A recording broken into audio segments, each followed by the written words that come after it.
آج کل ہمارے پاس اتنا وقت نہیں ہوتا کہ ہم موبائل سے نکل کر اپنے رشتہ داروں،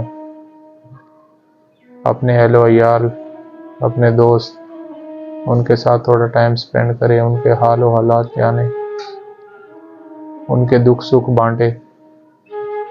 آج کل تو ہر ایک بات سٹیٹس کے ذریعے لوگوں کو بتائی جاتی ہے۔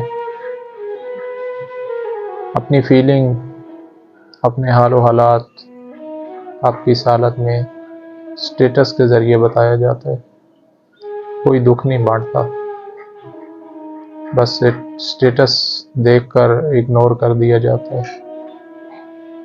پہلے لوگ کسی کا سنتے تھے، بہت دور سے آ کر دکھ کی خبر ہوتی تھی تو تعزیت کرتے تھے، لیکن اب ایسا کچھ نہیں ہے۔ اگر کوئی ایسا کچھ ہوتا بھی ہے تو ایک وائس پہ